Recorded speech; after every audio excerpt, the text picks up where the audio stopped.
Hello, everyone. Welcome to our development update for August 2020 or August, September. I don't remember what month it is. No. We're in August. Yeah, we're in August. How are y'all doing? I hope you guys have been good. I feel like I just talked to you moments ago, so it's weird. How are you guys doing? We're doing great, I think. Doing very, very good. Excited to be on another monthly live stream. Got a lot of stuff to show. Doing We some do. recording yesterday. Yeah, so I'll kind of go over what we'll be covering today and then we'll get right into it. So we have lower thirds now because people kept asking who we are. So there you go. But it's not about us, it's about Ashes of Creation. So here we go. Today's update, we'll have a studio update from Steven. We did announce some stuff with My Games, so we'll talk a little bit about that. We do also have a design update. We have some in-game footage, actually two videos for you this time around, and environment art update as well, with some cool assets in that end, and a character update with another video as well. And then we'll go into our Q&A, which we've got quite a few questions. We'll probably get through 10 of them, but maybe we'll try for more if we can. We did get a lot of questions in the forum thread, so thank you so much for putting those in there. I know Toast is going to try her darndest to answer as many as possible because there were a lot of repeat questions in there as well. So for quick updates, I'm just going to quick show those. We have our next dev discussion. So our next dev discussion is coming up in September. Stay tuned for it. All I'm going to give you is a sneak preview of immersion is going to be the topic. Get ready for that. We are compiling the dev discussion from the previous one. So I think that report already went out to the design team, correct, Jeff? I sure did. We also have a sweet coloring book for you guys. If you check out our ashesofcreation.com/news, which also is a great place to get all of our news, everything's always there, even our live streams. I've now started uploading those as well. So everything's up there. We will be getting a fresh new look to that page too someday. So stay tuned. I'm really excited. By the way, I just wanted to chime in. The participation that you guys out in the community have had in the dev discussions is very appreciated. It's really great to see different, opinions and comments and experiences, and all of those things kind of go to further reinforce, a lot of the design decisions that we've made with Ashes of Creation, and it's very beneficial for the team to kind of get that very eclectic, view from a lot of you guys as players. And please don't stop participating in those discussions. It's very, very helpful. Yeah, and Toast does a great job of like thoroughly going through every single comment. So don't worry, like you're getting heard. Um, and sometimes like the example ones that she provides for the links for the dev team are like it gets really long because there's been so many conversations happening with that. Yeah, it's one of those things that, you sometimes think you understand what the audience wants, but actually hearing it, directly in an organized way really helps to, laser focus us and get us on the right track. So yeah, keep it coming. Yeah, awesome. And of course, those are up on the page for the coloring book if you want to participate. We've seen a lot of folks posting those, so that it's been really awesome seeing that. And we have our next cosmetic. We always tell you whenever the swap over is on the news post, so definitely stay tuned for that. But our swap over will be September 2nd, 2020 at 11 a.m. Pacific, as noted in the article. So do keep a note of that if you're interested in the boons of the Waveborn goodies. And we also have. Oh, sorry, go ahead. I was just saying I wanted the snail. Yeah. I was also going to say I leaked a little bit of the next month's stuff too. So Stephen got a little excited and shared them. People are really funny because they're messaging me like, "Oh no, Margaret, don't get mad at Stephen for sharing them." I'm never mad at Stephen. Don't worry, guys. That's not true. She beats me. That's true. Don't say that. People are gonna really think I do that. I'm blinking twice. Steven, you're going to the closet.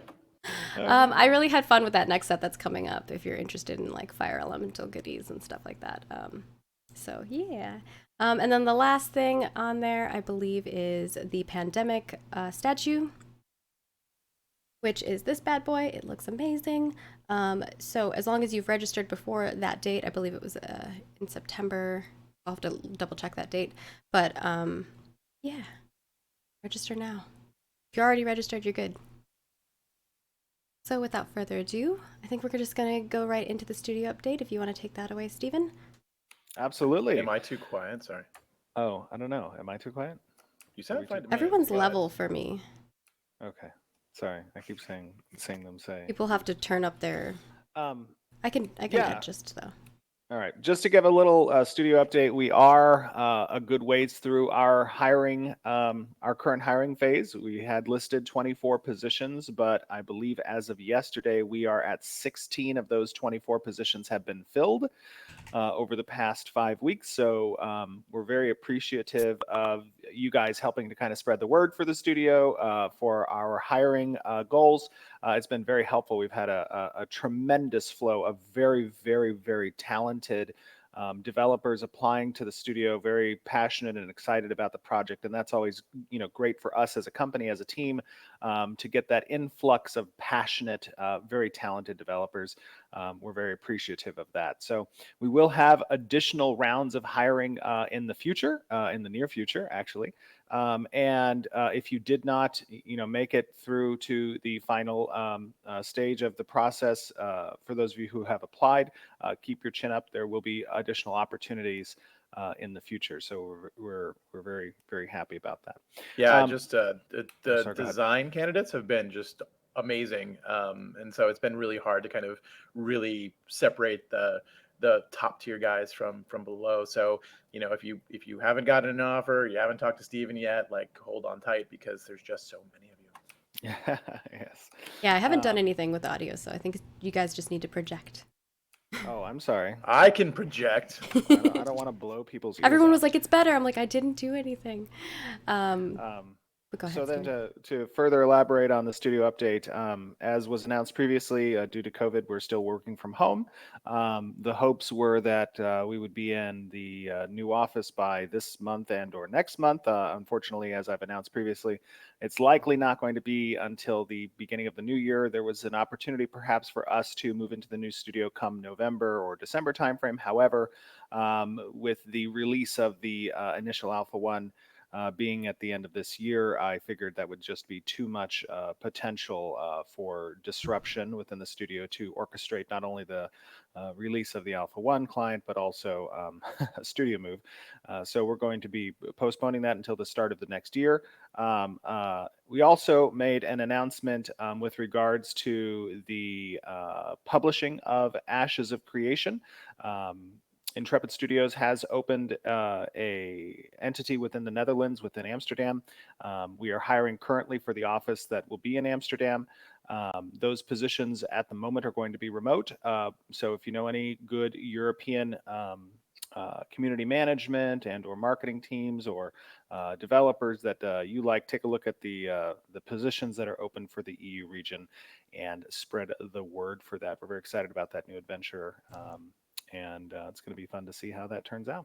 Yeah, it'll be fun for me too, because a lot of that is handled on my team's side. So we'll have fun doing a lot of cool stuff on that front. Absolutely. So that's the development. Otherwise, is moving along rapidly as usual. We did in the studio just update from 4.23 Unreal Engine 4 to 4.25. It did introduce some bugs, but we are in the middle of squashing them. The team's doing a great job in doing that. We'd like to obviously stay up to date as much as possible with the new engine versions that come out, and that's always a little bit of a process when we do that. When we do that migration. So things are looking good. Things are going well. Did you want to talk more on that migration front at all? I gotta say, like, it's fun to like always play with the new tools that we get in the new releases. And since we skipped kind of 2 releases in one go, there's a lot of cool stuff that we got to learn about and integrate and figure out how to take advantage of. So that is something that we really enjoy. What's in my mouth? Uh-oh, something in your mouth? I don't see. I can't don't know. see Someone's because of saying these that there's lower something in my thirds. mouth. Yeah, the lower thirds. It's because your camera's zoomed in like Oh. real close to your face Gotcha. compared to everybody else.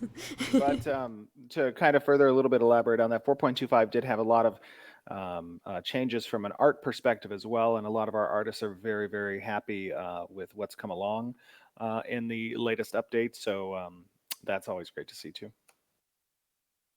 And by the way, I know Margaret announced, but we do have, I believe we have 3 videos, not just 2, right? We have Yeah, I said 2 for the nice. design and 1 for character. Cool. Yeah. Awesome. So if you don't have anything else to add for studio update stuff, we'll move on to our next thing. But obviously, if you have any questions about the My Games stuff, definitely check out our FAQ. It's on our website on the news section. It's also in our form links from our forums too. So we've also linked it to all our social media. So definitely go check that out if you have any questions. We'll have further information on the migration front coming out soon. So stay tuned to that. And yeah. We're excited for all the new folks that are joining our team. So moving on, we're going to play a video because we're going to move on to our design section. We're first going to play a video that's going to talk about the hybrid combat. We know that folks have been asking a lot about this. Obviously, a reminder that we're in like early stages of things on this front, but it should give you kind of like a good feel for it. And then we'll grab a couple questions and we'll answer those, and then we'll move into our next segment. Just to preface this video, guys, again, I always want to emphasize that the UI that you're going to see here is placeholder. Not a lot, there's still a lot of polish that's necessary and optimization. This is a very initial implementation of the hybrid combat, but just wanted to give you an idea of what's going to be experienced in Alpha 1 and how we'll iterate from there. So yeah. And of course, taking feedback, we'll always take feedback and assess things as we go forward too. All right, so I'm going to toss that video over. We'll see you in about 10 minutes. Hey everybody, welcome to another video in Ashes of Creation. I'm going to be talking a little bit about the hybrid combat system that's currently kind of first pass, early iteration of integrating the action components along with the tab targeting type component. So before we kind of take a look at this stuff, I just want to reiterate that this is the early look at Alpha 1. It is the preview. And a lot of the systems are very first pass, and it's up to the testers that we're going to have present in the different phases of alpha and beta, kind of helping us to fine-tune and iterate upon these implementations. So one of the most important things to keep in mind as you're watching this stuff is that a lot of the art, while it looks great, we have an amazing artist team, but a lot of the art is first pass, including especially the UI. So keep that in mind. A lot of this UI is placeholder and will be further fleshed out as we get more along in the project. So talking a little bit about the hybrid combat system. Let's take a look at the skill system. So this is where players allocate skill points into their different either active skills, their passive abilities, which can augment their usage of weapons and armors and their health regeneration and passive stats and stuff like that. On the weapon side of things, that's where you will spec into certain types of procs based off of weapon groupings. So, we've talked a little bit about this in the past. If you have a dagger, daggers might have a chance to proc a bleed on your weapon attack, and that would synergize with an active skills ability, like let's say backstab, that does additional damage if the target is under a bleed effect. Now, we've said in the past that players will be able to allocate skill points into their active skills that are more geared towards either action combat or tab targeting. As an example, you can kind of see, these skills can have additional points allocated to them to unlock further features. Some of them can be tabbed to start and become action if you allocate additional skill points. And this is one of the ways that we kind of balance the skills between action and tab targeting, requiring additional skill points in order to unlock certain features of that skill, and then it becomes a tab or an action type skill. So what I'd like to show you is, let's see if we can find some monsters. We can look for something nearby. Okay, here we go. We got some macaws. Oh, macaws and a raptor. So let me dismount here. One of the things I'm going to show you is essentially the weapon attack. So you see on the Q down here we have a, oh, it's a Silver Guardian weapon. Oh, that's cool, okay. So this is a rare, like level 10 weapon. It's not too bad, but these guys I think are low, they're like level 1. As you can see, I'm currently in the tab mode, essentially. Oh, look at the poor little thing fly. It's going to be sad if I have to kill it. Wow, he's really moving. This thing's pathing all over the place. I can click and I can target. I can tab target if I want to. So yeah, tab between that. So this is the traditional kind of tab targeting. I can, you know, my camera movement is not tied to my cursor. I can kind of look around and do kind of stuff like that. I can look at my cool silver sword. Yeah, but players can very easily transition between tab targeting and action combat.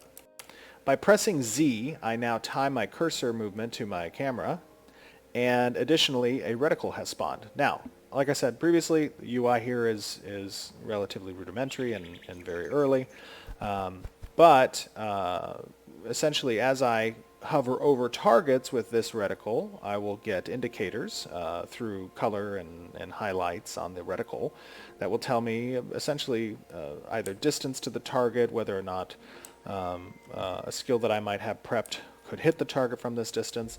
I can left click and tab target a target currently. Now we'll change that to be right click. Right now it's left click, but it should be right click. And additionally, I can, when targeting an enemy this way, I can utilize my tab targeting skills. So I'll try to hook this dude. Come on over, little buddy. And my left click will attack. And I can use my kind of movements here. Another important thing to note, let's see if we can get a few of these guys, is that all weapons have a forward cone to some degree. Based on the weapon type, it'll change. Pole arms, for example, will have a much wider arc and much further out. Daggers will have a more fine-tuned arc, so you have to be more precise in that regard. So if I pull this sword, if I pull a few of these macaws, let's see if we can grab a few of them. Come on over, buddies. So we have a few macaws here. Little buddies, I feel horrible. But you'll see as I attack, I'm hitting multiple numbers of these opponents.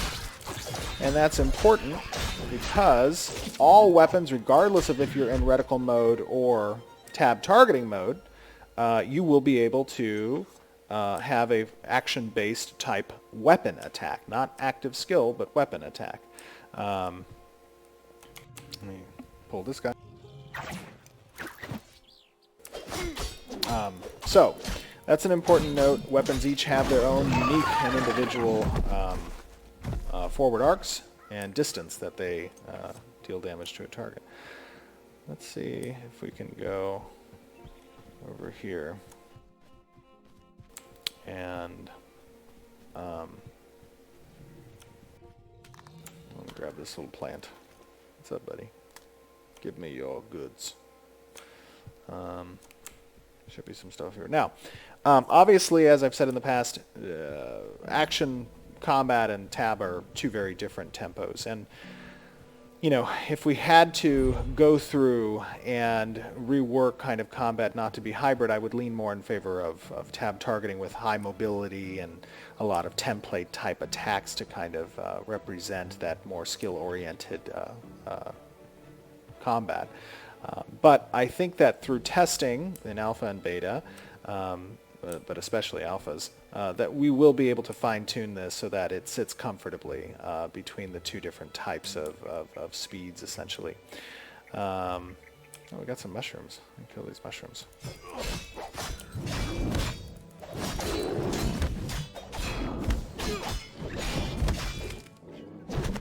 There we go. Another thing that's important about kind of these action combats is the ability to kind of dodge and kind of moving out of the way of certain skill shots. And oh, that's a death cap. I don't think we want to do that one. Yeah, that's not. No, we can't do that one.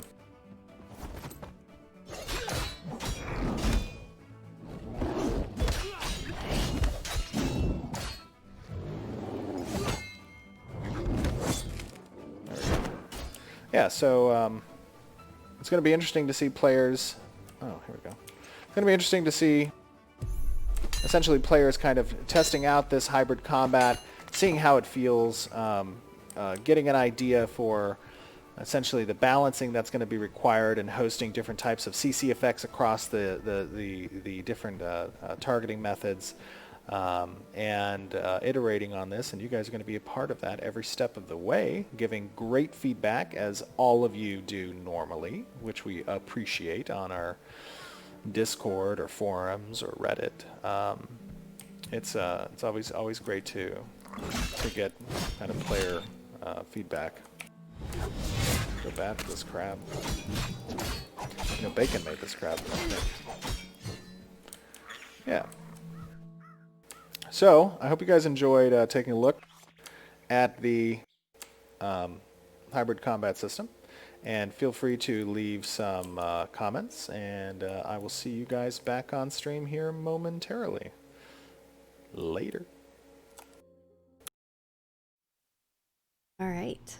So with that, I feel like there's a lot of questions in chat that we've already answered quite a bit of in regards to blocking. Are there going to be more abilities than just the abilities that obviously they saw there? So I don't know if you want to kind of like touch base on some of those other things that you might have seen in chat. But again, I think a lot of those questions we've answered before, and this is early implementation again. So keep that in mind, everybody. I think one of the most important things is you guys are seeing that we obviously the team loves to see the excitement, the the feedback about how great the game looks and all that kind of stuff. That's very important to us. But really what the purpose is of, going into these alpha phases is going to be is getting data, getting logs, getting the actual feeling feedback from the players. And there's a long way to go in making combat what it needs to be. I've said this in the past, the design team knows this. We all know this. Combat is the most tactile system in the game. It's the thing you will experience most often.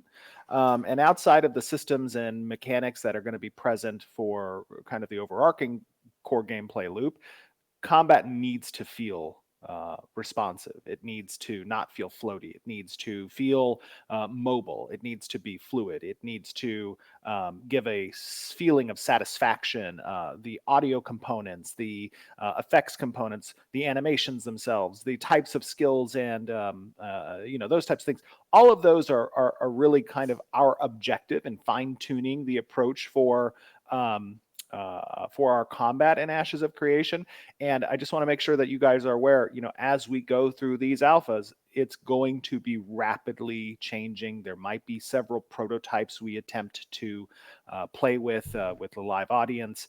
That's the best way I think that we as a development team can yield a successful system in combat, is that type of iteration, that type of player involvement. Jeff? Yeah, just getting that feedback from the players immediately. Like, that's one of the reasons why we've chosen to kind of expose ourselves this way rather than kind of waiting until we're about to launch to kind of let everybody know what we're planning on doing, right? Like, these are systems that combat specifically where feel and flow is so important to how the game feels overall.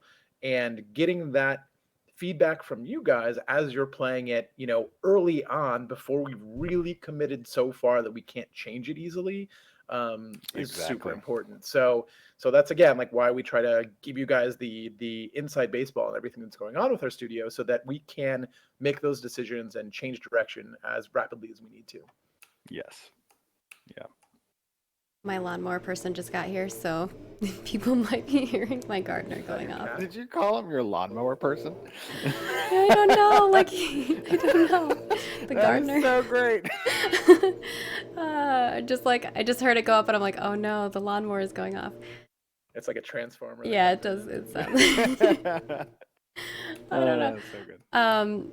But there were some questions regarding add-ons. Obviously, we've already talked about that. We're not going to allow add-ons. We've talked about blocking before.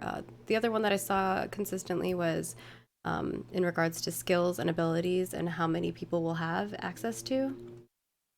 Yeah, so the goal is not to overwhelm people with hotbars, right? And to make sure that we're making good decisions about like Yeah. how many buttons you actually need to press to accomplish a thing. But with that being said, this is also a build-based game, so how many Hmm. buttons you are using kind of depends on you. You're going to be Exactly. choosing between passives and active skills, and how you fill your hotbar is kind of up to you. So Yeah.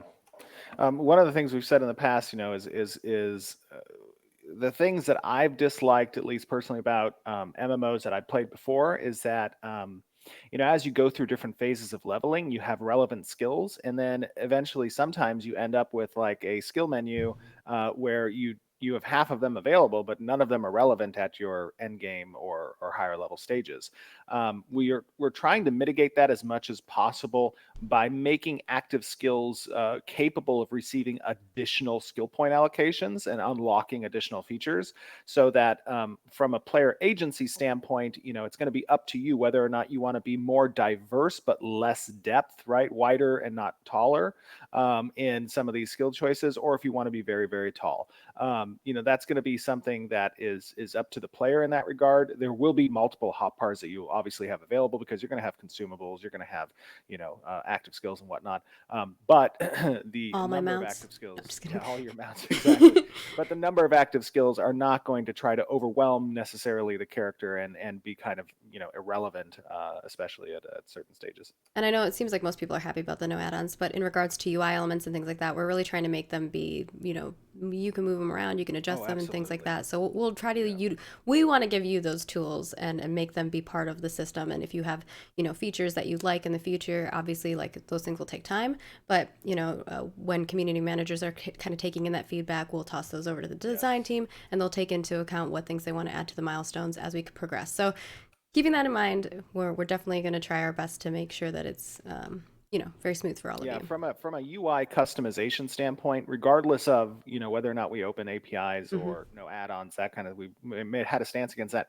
But the UI implementation will be highly customizable, whether it be from resizing, a movement, a recoloring, different types of actual like UI flavors that will be presented and offered to players as well. We want to have a very, very robust UI system. So we know that that's something that's kind of more personally oriented in people's kind of preferences, rather than something that can be a one size fits all.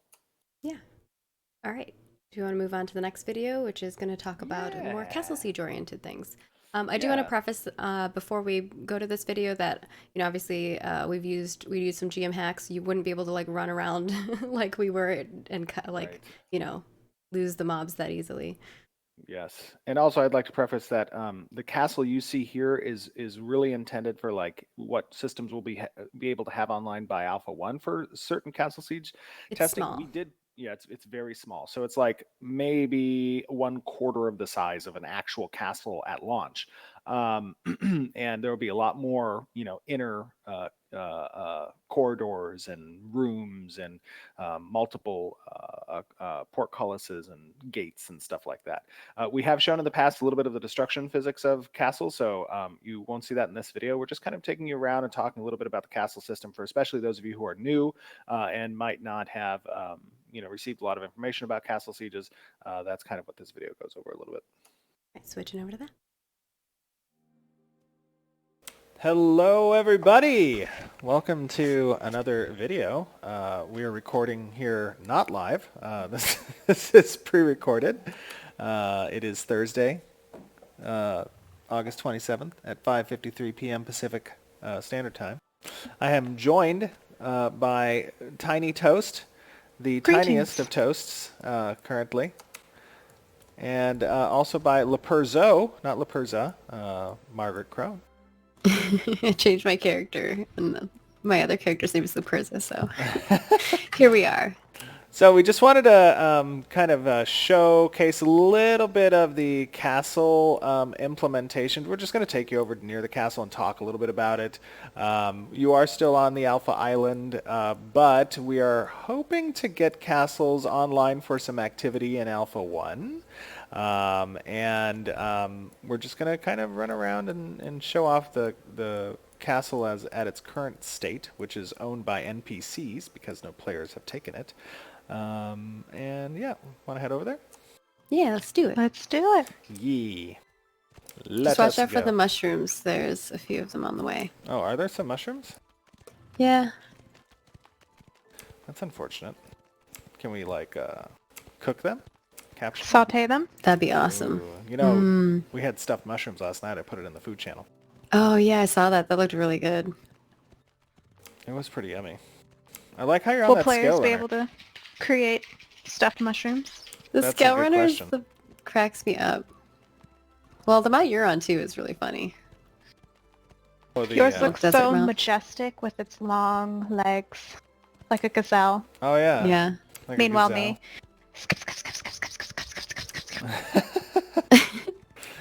Your legs are so funny. So up here you can see one of the castles, probably those of you guys who participated in the Apocalypse testing recognize this castle in particular. This is a Bacon constructed castle. This is a little bit smaller than actually the size of the castles and how they'll actually be in the game at launch. But this kind of will be more facilitating smaller battles, I think, in Alpha 1. But initially, as probably most of you are aware, before players do actually take castles, they will be owned by monsters. So this one is currently owned by monsters. And basically how it's going to work is guilds will be capable of signing up to attack these castles. And, you know, we've kind of talked a little bit about this in the past, but the guild that signs up to attack, you know, multiple guilds may do so.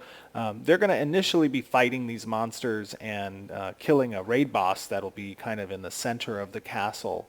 And the what we're thinking right now is that in order to initially take the castle from the NPC control, rather than using the normal sealing mechanic that's cast on the center relic, instead the raid boss will be essentially killed by the number of players out there, and the highest contributing damage to the raid boss for the initial capture of the castle will be the determining factor for the guild. We're going to test this, obviously. You know, we have a couple of other ideas as well. The whole purpose of alpha and the betas is to test these ideas and see how they play out. Now, there's a lot of stuff outside of just killing, you know, the raid boss that's important to take a castle. There are objectives in the interior of the castle, specific waypoints that you want to capture, and this will aid kind of in progressing to the raid boss eventually. But let's dismount and see if we can head in. I know we're only 3, but whoops. I believe in us. Yeah, I think we might be able to. We'll have to use some GM hackery probably. Yeah, I think the 3 of us combined with the tiny might of Tiny Toast and the strong staff of Luperzo, we could potentially do this. Let's see. I mean, you can see your reflection in my armor. Oh, that's true. Yeah, I love that Pretty armor. majestic. I like the little plume on top, actually. Let me take a look at that. Yeah, that's pretty cool. It's like waving in the wind, though. Like the physics is a little messed up on the weighting. Yeah. It's pretty cool. All right, let's head That's in where here. all your ideas come from. Yeah. So you can see there kind of interior. Like I said, this is smaller than what would normally be the castle size, but the relic is kind of exposed there. The raid boss isn't present at the moment. These guys are... they are elite mobs. So normally you would have a party, a full party, that would be fighting these dudes. Whoops.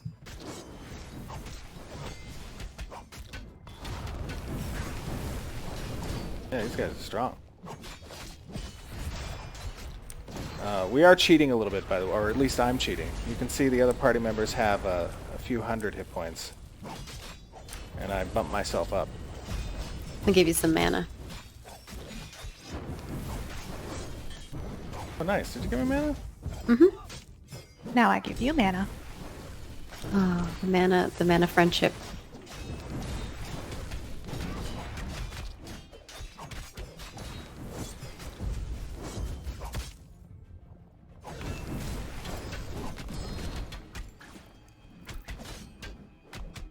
a lot of smoke, a lot of fire happening right now. Yeah. Get 2 mages in here. Oh no. Oh no.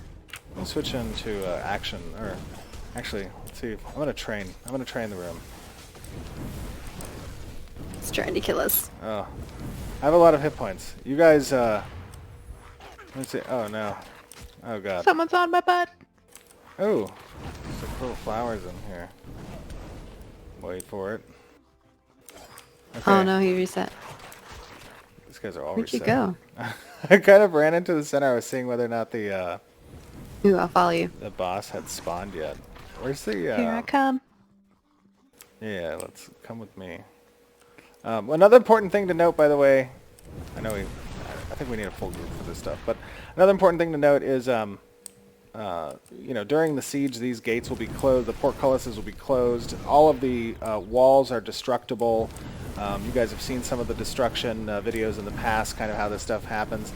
But players will be able to come prepared with siege weaponry. They'll have trebuchets. They'll have the ladder things. What are those things called? I can't remember now. Towers, the siege towers that they can utilize. I'm just kind of running around out here. We're trying to kill this thing. Oh no, you guys are gonna die for sure. But yeah, we're aiming to have some of the basic castle functionality present for Alpha 1. Those of you guys who I don't know if we showed actually any of the castle siege testing in Apocalypse, but He froze me. oh, how did he freeze you? I've been blocked. Oh, he's an occultist. He is. He's got some of the same moves I do. Throwing them back at me.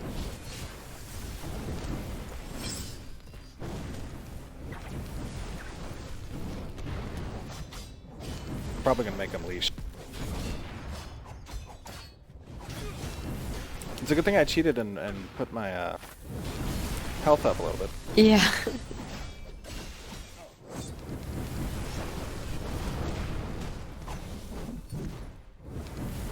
What are some of the favorite sieges you guys have participated in the games you played?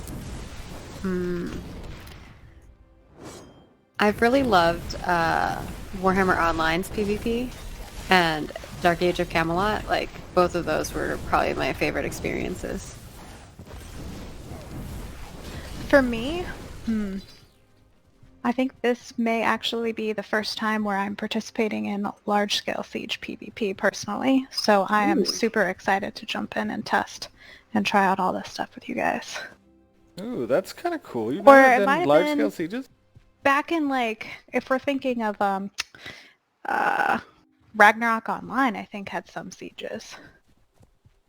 But that's probably the last time I did. So kicking it back old school. We're in a circle around this thing. Ragnarok Online, yeah, that's pretty cool. I also enjoyed Warhammer Online. That was a great game. Yeah, I didn't care so much for the PvE content, but the PvP content I really liked, and I enjoyed it a lot. Yeah, it was. I liked the arenas that they had in Warhammer Online. Yeah. That was a lot of fun to me. And some of the way that their abilities worked and stuff like that. As a tank, I thought it was really cool how I could like take the damage for somebody else and stuff like that. It's really neat. Yeah. Another important thing to note about castles in Ashes is that they actually, we should be facing the camera. There you go. Let's go like Ooh, that. okay, there you go. Yeah. Get close, smile. Yeah. Another thing to note about the castles is they do Too close, Toast. have Too a close. lot of trophies for the guilds that manage to take them and keep them. As a matter of fact, the benefits for holding a castle actually get greater the longer a guild holds onto its castle. So each cycle, which is a 30-day cycle before it gets sieged again, the benefits of the castle get stronger. They exert control and pressure over the region, one of the 5 main economic regions they exert control over. They can levy taxes against the nodes under them. They can establish essentially the quote-unquote king's presence or queen's presence within the node system that grants benefits to the citizens that are under its rule. And they can have special relationships established with the mayors as well to help participate in kind of building up the nodes that spawn around the castle, these castle dedicated nodes. They're not tied into the structure of the general world node structure, but they're kind of dedicated to helping to build up the castle's defenses and the economic benefits that come along with owning the castle. So yeah, I hope you guys enjoyed this little insight to one of the castles that is going to be present in Alpha 1, and we'll see you guys back on stream. Thanks, everybody. Thanks. Thank you.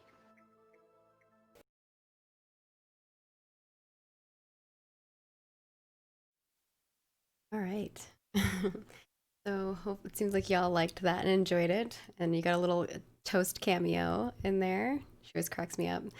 I know there were a few comments and concerns in regards to obviously the difficulty of that, because as Steven said, you're gonna have to like break down gates. You're gonna have to like kind of progress and Right. push. It's not gonna be that easy. We're just kind of Yes. showing like Yeah. yeah. Just to be clear, when we were running in there, so when the castle siege occurs, it'll be different than what you saw there. That's just kind of in its unowned state. If there's no owner, there will be little monsters, and you can kind of go in and fight on the off siege time when it's not siege time. Then when siege time occurs, guilds will have a week period of time where they can kind of register and come and attack. And during the 2-hour long siege, that's when everything changes. The portcullises go down, the gates go down. You'll need siege weaponry. There's going to be specific objectives within the castles that you'll have to conquer. And then there'll be, if it's an unowned castle, it'll need to have a raid boss at the center that kind of gets fought for. Attackers can fight each other during that experience. It's going to be a contesting thing. Once the castle is owned by a guild, that's when the supporting castle nodes start to come online and spawn each week prior to the 4th week castle siege. And they'll have to form alliances. They'll have to get support. They'll have to get resources.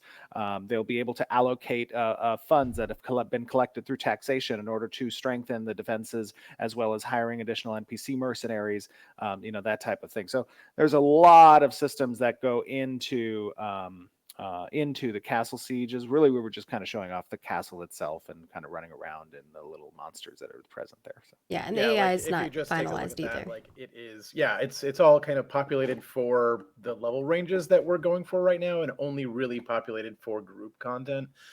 These will actually be raid level stuff, so you're gonna need really large raids in order to kind of take these things from the NPCs who live there, and then also contest with other guilds that are also trying to do the same thing. So it's not exactly representative. It's a good approximation maybe, but certainly is not going to be what the final thing is going to look like. 100%. And there may something that might not have been revealed previously, but each week leading up to the siege week, right? So there's a 4-week period of time that the castle is owned. Each week is a week that's dedicated to one of the 3 castle dedicated nodes. So around the castle, there are 3 nodes. They represent week 1, 2, and 3. And then the 4th week is the siege against the castle. Those can only be elevated up to stage 3. We've discussed this, in the past, and there's definitely information out there on the community ran wiki and other stuff.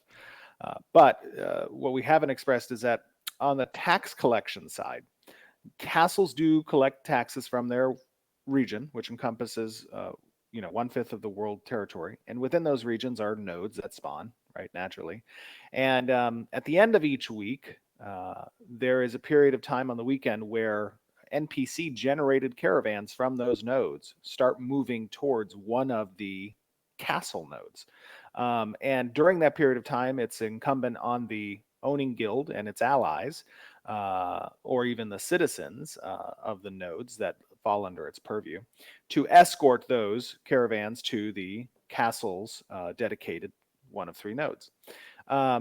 Those caravans carry the castle taxes. So the incentive to essentially attack those caravans, as they move to build the castle dedicated nodes on the enemies of that guild, are very high. Not only because of the reward that you can reap in kind of sabotaging that tax collection, but also in destabilizing or reducing the defensive capability of the castle itself, because it depends on those dedicated nodes around the castle in order to have strong defenses. Now, citizens of nodes that fall under the purview of the castle may not participate in the attack of those caravans. They are automatically registered as the defenders of those caravans. And that's important because certain benefits, it's a reciprocal relationship between the castle and its nodes, essentially. There are benefits granted to citizens of the castle, and the longer that the castle remains in the hands of its incumbent guild, the stronger the benefits become overall. But at the same time, that represents a greater incentive to attack the castle, because the rewards will get greater over time also. So just to give you a little bit more information, on it. Awesome. And I did notice some folks commenting like, Steven really loves zooming all the way out with his camera. You can totally zoom in with your camera. You don't have to have it zoomed out that far. That's true. I'm one of the zoom out MMO players. I know that there's a spectrum of people and where they live on that from a zoom standpoint, but I love seeing everything around me. And that's usually because when I played MMOs, I used to have a large guild, and we had large raids, and I always had to kind of like know what was going on all over the place. So, yeah, I think for raids I always go it. max, but like for when I'm just running around and stuff, I kind of like give the cinematic zoom in. But I noticed some comments in regards to that, so I just wanted to make a note of it. Yeah, that's actually a conversation me and Steven have a lot, where hey Steven, is this camera distance okay? No. More. Must have maximum zoom. And there was a question regarding like first person, like if you can zoom in and like see things first person. I'm assuming we'll allow that as well. You could zoom in, but you will not have the traditional first person type animations where you see like your arms. Yeah. You know what I mean? So like, yeah, you could zoom all the way into your character and get that kind of camera perspective from the eyes, but you're not going to get any of the correlating typical first person animations with arms and stuff like that. Yeah, so like similar to a lot of other MMOs out there. Yeah. All right, I think we've covered both of those. We still have a lot more to go through, and we don't have a lot of time. So I'm going to swap us over. So there's going to be a weird screen situation for a moment. If y'all give me a moment for that. Are we going to show the other one and have the audio with it too, or are we going to show it while we... Oh, that will be later. That'll be during the character. Oh, nice. Cool. Okay, Run a show, homie. I'm sorry. I didn't have time. He's just excited. I know. I know. I want people to see the little turtle. All right. So our first thing here is, and I know that all of the cameras, because their cameras are so tiny. Their cameras are actually better quality than that. It's just because I'm screen sharing with them. We're gonna find a better solution for this for our next stream. Promise. Hold me to it. I know Jalan will. No, I'm just kidding. I just like trolling. So first and foremost, we're going to talk a little bit about the Dunir City Gate that you see here. And there's also a lot of little intricacies that we're going to show off in some other assets as well. And this first one is kind of like giving you the feel of what that gate is going to look like. This isn't even the whole city itself. But I don't know if you guys want to talk a little bit about that, and then I can show as well the lamps and some of the props as well, and how those integrate with nodes as they progress, like level 1 to all the way to level 6. Jeff, why is everybody telling you to put as much water in your mouth as possible? I don't know. It's because when you drink, big Yeti, so I don't know. Maybe. Oh. It's because they can see like all the water slushing around in your mouth. It's weird. I don't know. Is it like does he have like translucent lips or something? I don't know. I think when he like laughs and stuff. Okay. Yeah. So it's probably harder to see because it's kind of blurry. This is a concept piece showing kind of the architectural designs for the Dunir Stage 5 city. This piece in particular is really focused on the outer walls. One important thing to note about the way that nodes essentially get established is we're now utilizing a platform system as these nodes kind of get constructed in real time. And it's semi-procedural. Obviously, there's parameters that we set, and those parameters dictate the placement of specific buildings that adhere to the designs for both sieges, as well as the roads that exist and the location of specific services and or merchants. But what that ensures is that every node will have a unique appearance. It will be distinct to itself. And even if it gets leveled up multiple times, there's an opportunity there where the node platform design gets changed for each progression, so to speak. And this is great from an immersion standpoint, obviously, because you're not going to see cookie cutter type nodes you're not going to see cookie cutter type city layouts and node designs. It's going to be fresh kind of each time. And they're not going to be like, oh, this is every node's a rectangle kind of thing. They're going to be natural, immersive, looking like normal cities and stuff. Yeah, and so this next one is kind of the lamps, and you can kind of see the progression as, it goes from, a town all the way up to, I think this is like Metropolis-ish. It depends, and there might be another stage in there, but kind of gives you... No, you can kind of see the node 3 and 4 is like village and town. Node 4 to 5 is like town to city, and then node 5 to 6 is city to metropolis. So you can kind of get a sense there. Mm-hmm. And then the next one we have here is also some Dunir braziers. Not braziers. Brazier. Wow. Brazier. I know, it's like a weird words, man. English. But yeah, it's really cool seeing like the different progression and like the style and how fancier things get as we go up. This is really kind of a testament to not just the concept artists on the team and their great job kind of showing off these ideas, but also to the environment team and just the sheer realm of possibilities that we're going to include in the game, from not just a architecture and building standpoint, but also reflected in the prop designs as well. So a lot of these props are going to not necessarily be reused. You're not going to see the same brazier present in the Metropolis stage as you would in the Village stage. It's all going to be immersive and make sense visually as players see progression, because these are the central hubs of really the game. This is where pretty much every system ties into the nodes. So we want to make sure that as players are present in those nodes, that it's not only visually aesthetic, but it also it visually makes sense as well. Well, you gotta get fancy, man. It's one of those things that the detail work really matters when you're trying to tell a story and trying to provide like a cohesive look to things, right? The details are really important, and so that's why we share these things. It's like we're not just thinking about the overall big gigantic walls, but like we get down to like the real detailed stuff and think about like, what does a Dunir brazier look like? What does a Dunir cup look like? What does a Dunir table look like? So we're thinking about all of these things, on a really micro level in order to tell this story and make the story make sense at a glance. Yeah. Yeah, it's awesome. And then the next one we have here are kind of like a bunch of different bookshelf options. We are, putting a lot of effort into like even the smaller little pieces that you're going to see on that front as well. So these are, I believe, the smaller bookshelves version. A little shorter. You can see the little dwarf there next to them as well for scale. Got to make sure the dwarves can reach those books. Yeah, they have to reach the books. Very important. I don't know if they'll be able to get to the top shelf there. Maybe if you get like a little step like ladder. A little stool. Yeah. That's my life, man. Dwarf tiptoes. Like my life is I always have to carry around one of those little step ladders. All right. Oh, someone's like Maggie to scale. Pretty much, yeah. Or Toast. We're both shorties. And then the taller bookshelf is this one. So pretty. Even like the little details on like where the shelves interlock with the sides of the, whatever you call it, the boards is really pretty too.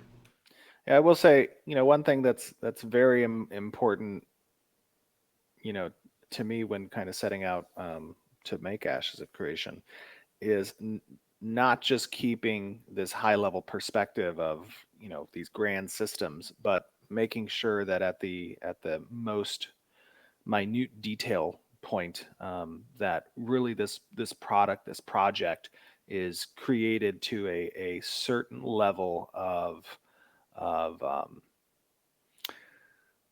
detail that is representative of the quality we want you as players to experience. And immersion's a very important factor, for myself and for the team. And we want to make sure that that experience is whole, is really from the bottom to the top. Players are going to be immersed in this world, and a lot of that immersion really can stem from these finer details that might in other games be overlooked, but all of them are part of that equation in creating an immersive experience. Yeah, you might not notice it, but your brain does. Mm-hmm. Moving on to our character art. Do you want me to just go straight to the video? I was gonna have it last. Straight to the video. I was gonna do it last, but we can go Video. first if you want. We'll All right. ask chat. What does chat want? Video? Oh, they're gonna want the First? video, right? Well, you never I always know. like to They end might- cap I on, don't you know. know. I'll give you a hint. It has to do with turtles. All right, we'll swap to the video and I we'll think see chat y'all is in a good. moment then.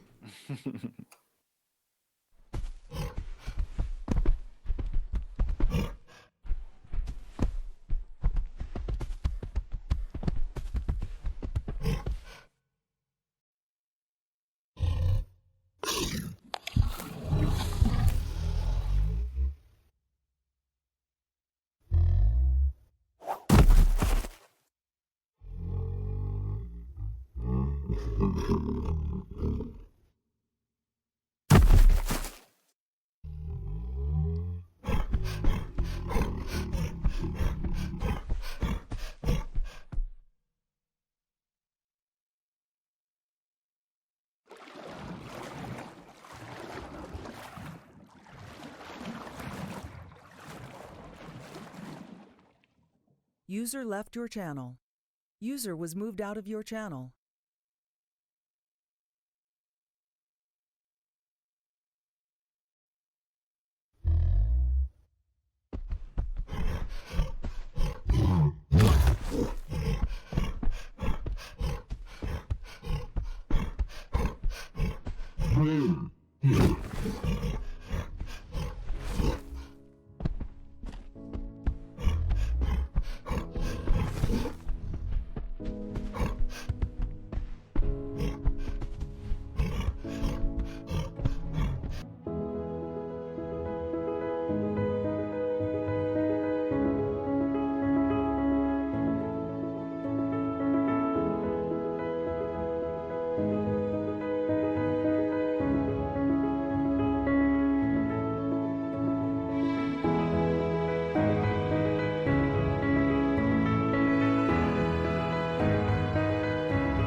Oops. Oh, that's cool. We That's have very romantic. pretty little backgrounds. Yeah, that's So what starry. my background is, a star background, because obviously I love space and stuff. So that's what they were looking at before. Switched to the wrong scene. But I love turtles, so I love that. Yeah, it's Yeah, gotta be. and just so you guys are aware, that is the Shell of the Ancients. Shell of the Ancients. Yeah, Shell of the Ancients. That was something that was limited to last year. I think it was last year in one of the months. Mhm. But it's always nice of you guys to take a look at, as these things kind of come online, you see, from the modeling perspective to the animation to the sounds to the eventually in-game. Not the TeamSpeak sounds. I know. Oh my gosh. Yeah. There's, you guys heard the TeamSpeak sound there. Yeah, so you guys get to see kind of that and really kind of understand the process and quality that goes into creating these assets. Yeah, and we'll have other turtles and other different mounts that are coming out. We're just we don't want to show off too much of the stuff that you haven't necessarily seen in that realm, because we want stuff to be some semblance of a We need to keep surprise. some surprises, yeah. Yeah, some creature. We have some cool creatures that are in the works that we haven't quite shared, but I think it'll be cool when people get to experience that Alpha 2 when we swap over to the new creatures and things like that. Hey, I see people in chat hating on TeamSpeak. I will have you know, TeamSpeak's a very good app, and it has It's a very lot of. mature. It's very mature. It has a lot of administrative functions that aren't present in I love Discord, but it has a lot of administrative functions from a professional standpoint that are best in kind of utilizing from a virtual office standpoint. And it's been very beneficial. We have Discord as well that we do, activities in as a company.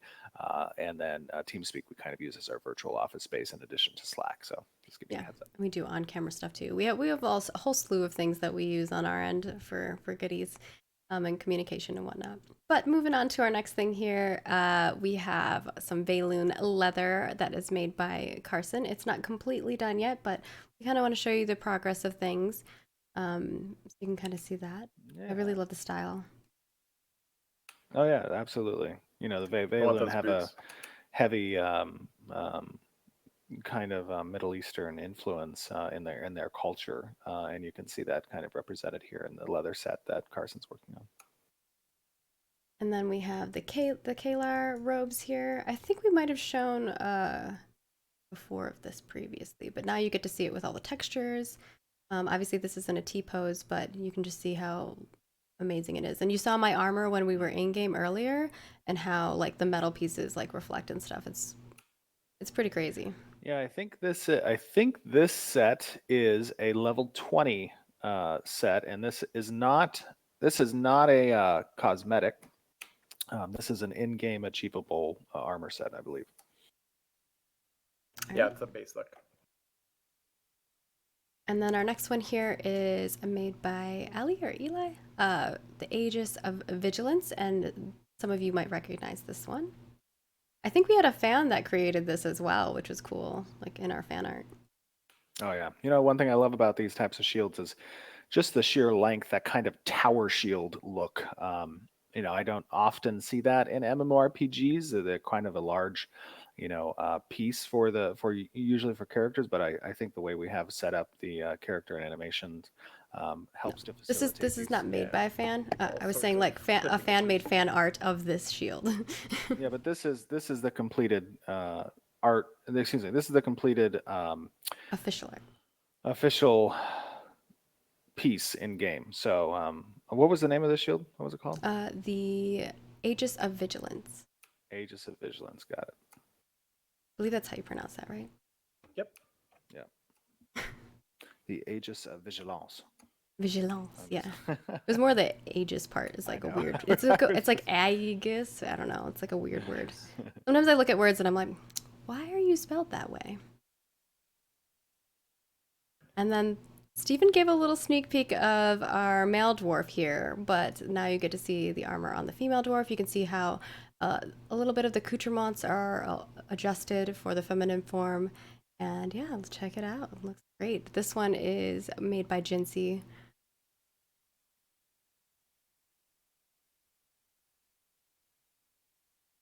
Really liking it. Yeah. We have amazing artists, so we just kind of like love having them all share, a couple pieces of art that they're really proud of from the month. And obviously there's some stuff that we don't want to show yet, so stay tuned for some things as we progress. But yeah, I think that's going to be it for our dev update. We're going to move over to our Q&A next, and I think, do we want to like have some of those like videos playing in the background, Stephen, maybe? Sure. I have 20 minutes before I have to do a hard stop, so okay. We'll try to get through as many as we can. Try to get through at least 10 of them. So our first question here is from Archie McQueen, and just so you guys know, we do post a week before our live stream. We always let you know in advance when the live stream is going to happen. So stay tuned on our social, follow us there. They're right below me right here. And we always let you know whenever you can submit questions. So got to get in there fast. But I know Toast kind of randomizes it so that, no matter where you are in the thread, you might see your question here.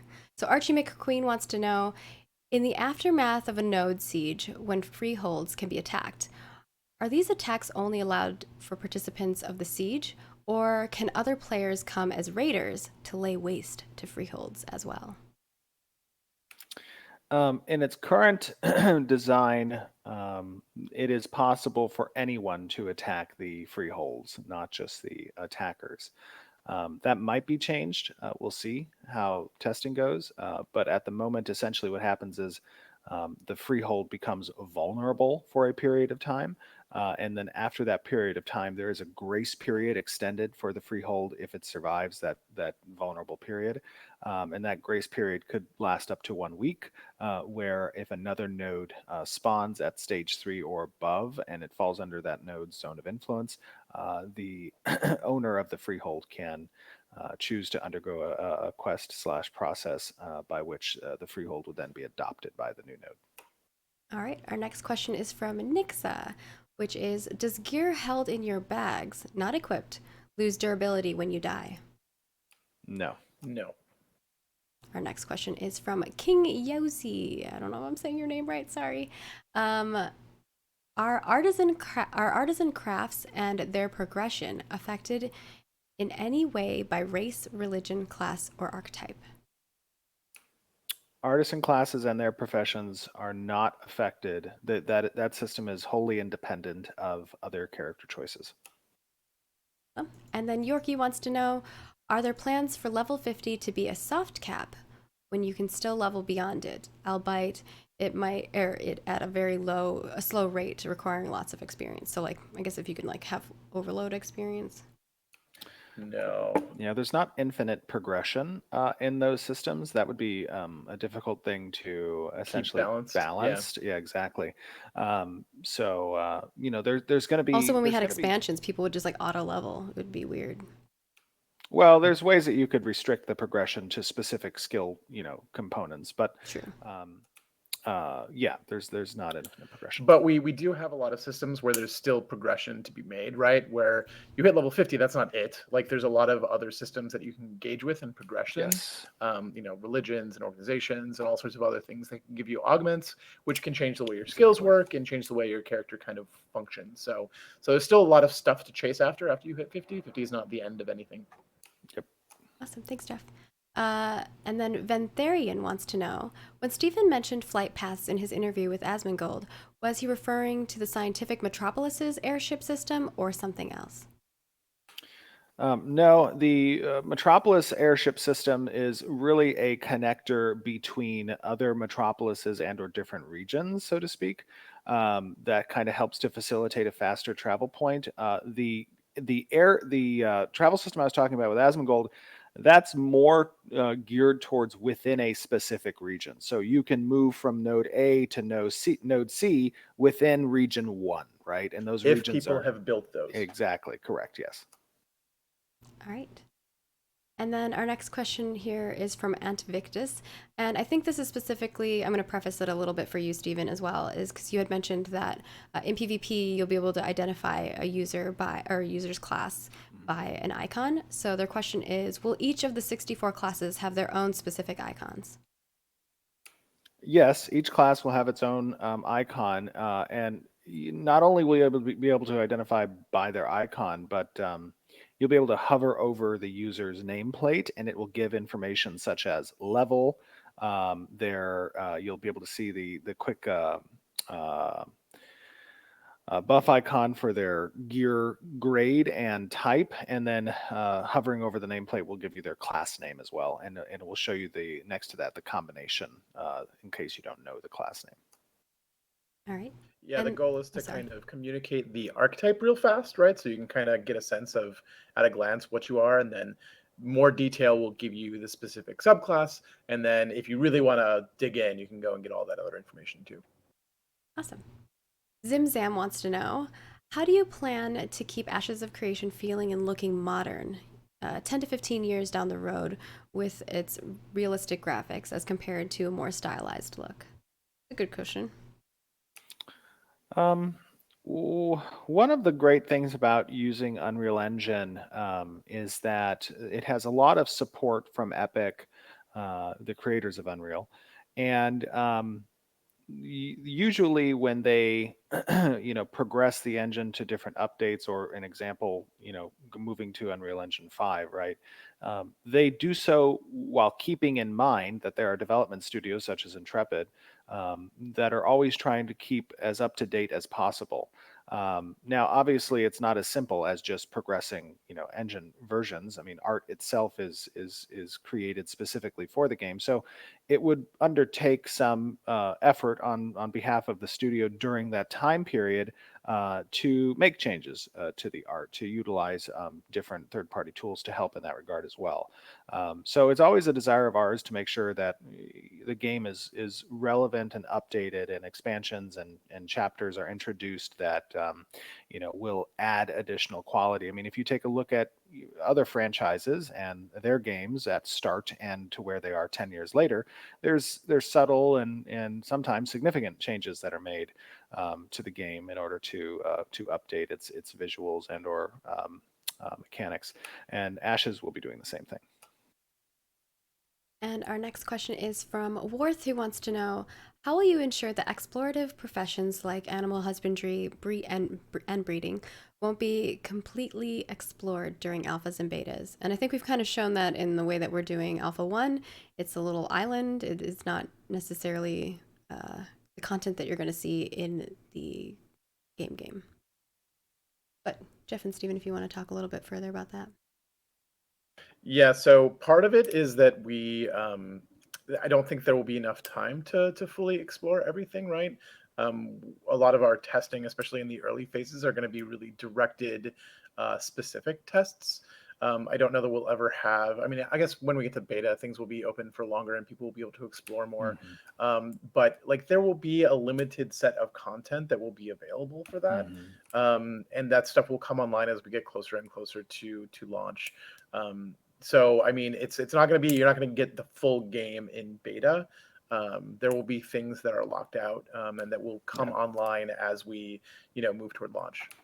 Right, and to expand just slightly on that, like a lot of the components that go into creating the animal husbandry system are based kind of off of these data tables. And in order to facilitate the appropriate testing for certain mechanics that exist within systems, you don't have to have the entire variety of options available to just, let's say, for the animal husbandry system, to see every type of combination in order for us to test whether or not that system is working as intended, right?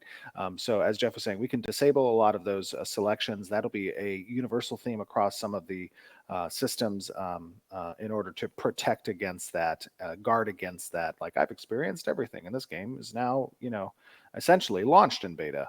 Our desire is to test everything as much as possible, but we can do so while limiting and mitigating as much as possible the exposure experience. And then Captain Ducky wants to know, will different archetypes and classes have different quests connected to node sieges, playing into their strengths? Example, a rogue stealing battle plans. That is a thing we've talked about. I'm not entirely sure because we kind of need to have those quests be equitable. But it's a thing that we've talked about and we think would be really cool to kind of give you that sense of like, oh, I am infiltrating this node. Oh, I am trying to gather, intelligence on this node. Oh, I'm trying to, and whatever it is you end up doing ends up unlocking the siege. But at the same time, that does need to be an equitable thing across all classes. So kind of how we do that is up in the air right now. All right. And our next question is from Sent, which is a funny name. They sent us a question. Can I keep a house cat in my freehold? And I guess we haven't really talked about like pets in your house, in your like freehold. I know we've talked about animal husbandry and like stables and things of that sort. It's definitely not something that's outside of the realm of possibility. It's an easy thing we could potentially implement. I'm not sure if that's necessarily. I know I remember talked about having children on a household that would just sit there and do chores. No, Stephen. What? And then if the household gets burned down, they get sent to an orphanage and you can reclaim your child. But no. Just kidding. Oh my gosh. Oh, it's totally possible to have pets on the freehold. That's just something we have to scope out. But it shouldn't be too difficult to set up an NPC that paths on the freehold if there's a slot available. Yeah, we'll figure it out. Do you have time for any more, or can I get? I think we can do one more, and then we'll probably do the sign-off stuff. All right. Our next question then will be from Jalan, which is, do freeholds, since we're talking about freeholds, do freeholds take on the appearance of the predominant racial architecture of the node, like in-node housing does, or are they based on the owner's racial appearance or choice? They are based off of the blueprint's appearance Right. or choice, and then the blueprint, the building itself, can also have cosmetics applied to it based on the type of building and the available cosmetics the character has.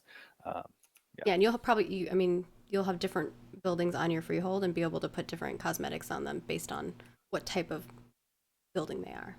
Yeah, the way we look at it is the freehold is your space, so we want you to be able to make it look the way you want it to. Yeah. Awesome. Well, I think that's going to wrap it up for us today.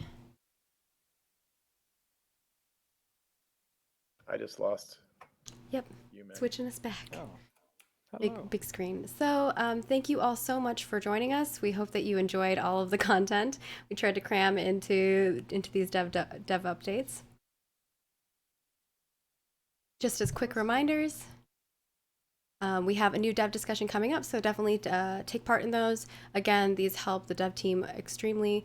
Again, you know, we do put reports together on the forums in general, but in regards to specific things they're looking for feedback on, these are the things. So if you really want to have a say and you know, provide your suggestions and your feedback on the game, definitely putting your opinion in those is going to be very, very helpful for us. Our monthly cosmetic swap over is happening on September 2nd, so stay tuned for the next set. Stephen did link a couple little pieces if you go find them out there. And then, of course, we have some cool coloring book pages up there. We've loved seeing everyone's art that they've done with the coloring, so thank you so much for doing that. And, of course, follow us on all of the things. We'll have this video up on our YouTube channel, so definitely subscribe to us there. Sometimes we upload other videos. We'll also highlight this on our Twitch if you're following us on Twitch. And you can follow us on Twitter, Facebook, and Instagram for all kinds of goodies. I think we just hit 50K on Twitter, which is amazing. So thank you guys so much. Like, you know, it's been amazing seeing all of the people who are supporting us and enjoying the content that we're putting out. We have a journey ahead of us that we're, you know, continuing to share with you. And we appreciate you taking that journey with us, because game development is not easy. People always say like, oh, I want to make a game. That seems easy. It is not. And you're going to get to see the step-by-step process with us. It's definitely important to the team to see your guys' support, and you know, you guys tuning into these streams and commenting on the forums, on Discord, on Reddit, on our social medias. It is a great source of motivation for everybody. You know, we're working very, very, very, very hard to make the best possible game for you, and it means everything to us to see you guys along this journey with us. The patience you guys show, the love and support. All of that stuff goes to helping us create a better game, and we cannot be more appreciative of that. We love our community very much. So thank you all so much. Guys. And with that, Stephen, I think you kind of did great closing words. Jeff, do you have anything else you want to mention as well before we wrap things up? Keep those resumes coming in. We're looking at all of them, and we still got a lot to hire, so. Yep. So we'll be seeing you soon with a lot more folks on our team, and we're going to continue to pump out some amazing content. We'll see you next month for another dev update. And thank you so much again for all of your support. Doodles. Bye, guys.